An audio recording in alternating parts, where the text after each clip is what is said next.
uma viúva com 7 filhos, que passava por muita dificuldade financeira e não tinha condição nenhuma de alimentar esses 7 filhos. Ela havia perdido o marido,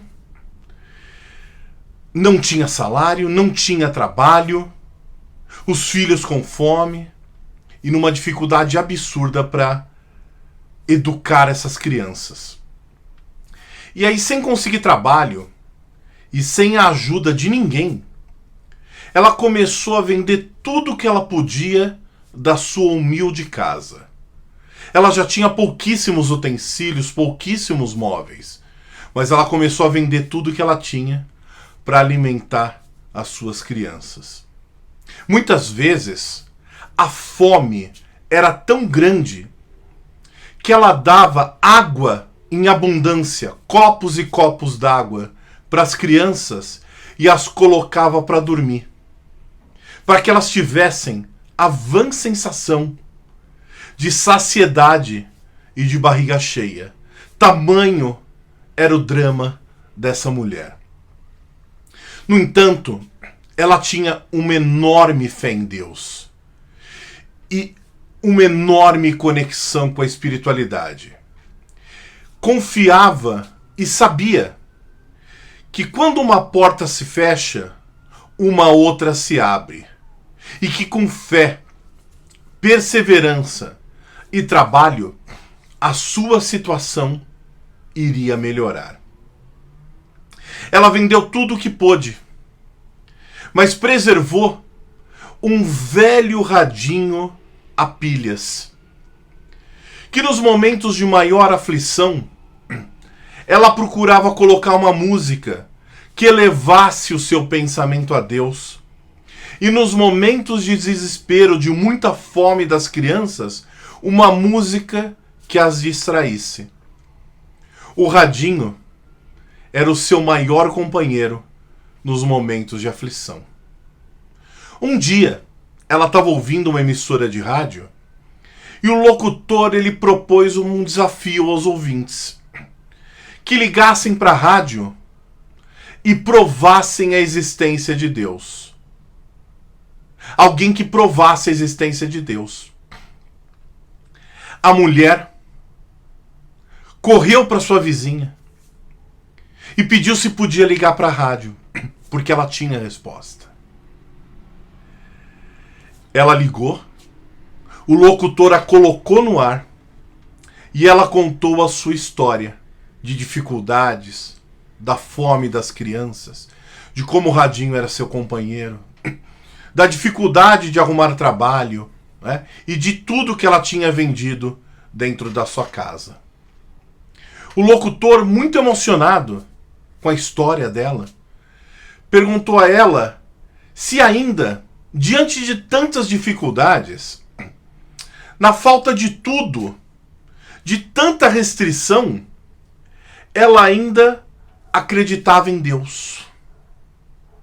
E ela respondeu que com tanta restrição e com falta de tudo,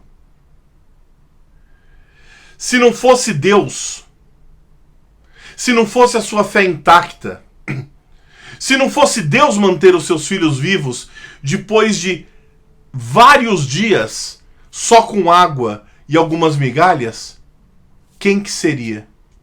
Então essa seria a prova da existência de Deus. Ela desligou o telefone. Na sequência, ligou um empresário muito famoso, com muitas lojas de comércio varejista. Ligou para a rádio e disse que, por favor, passassem o contato dessa mulher, o endereço dela, que ele mandaria para a casa dela alimentos e tudo mais que pudesse ajudá-la na alimentação e na educação das suas crianças. O que a gente não conta é que o empresário era ateu. E como ateu, ele encontrou nessa situação uma excelente oportunidade para provar que Deus não existia. Porque na sua imaginação, não seria Deus que ajudaria. Quem a ajudaria seria ele. Então esse empresário encheu um caminhão de mantimentos, móveis, utensílios e mandou entregar na casa dela. Junto com uma carta a ela, com uma proposta de emprego em uma de suas lojas, para que ela pudesse se sustentar, e creche para os seus filhos, para que ela pudesse trabalhar sem a preocupação com as crianças. Mas no dia da entrega, ele orientou os seus empregados, que iriam fazer essa entrega, que quando ela perguntasse quem foi que a ajudou, que eles dissessem que foi o diabo. E ele percebeu na hora um incômodo enorme nos funcionários em dizerem para a mulher que quem mandou entregar foi o diabo. Porque esses funcionários passavam por dificuldades parecidas. Precisavam do trabalho também.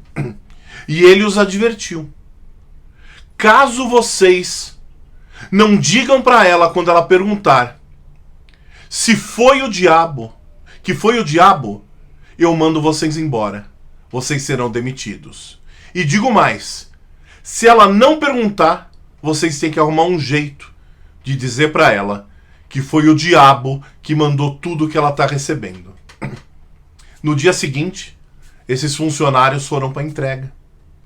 E enquanto descarregavam o caminhão com alimentos, móveis, utensílios e tudo mais para casa, a mulher chorava, emocionada, ajoelhada, agradecia a Deus por tudo de bom que estava acontecendo naquele momento. Ela só tinha agradecimentos. E os funcionários descarregando e esperando que ela perguntasse, mesmo que por curiosidade, quem havia feito aquela doação, e ela não perguntava.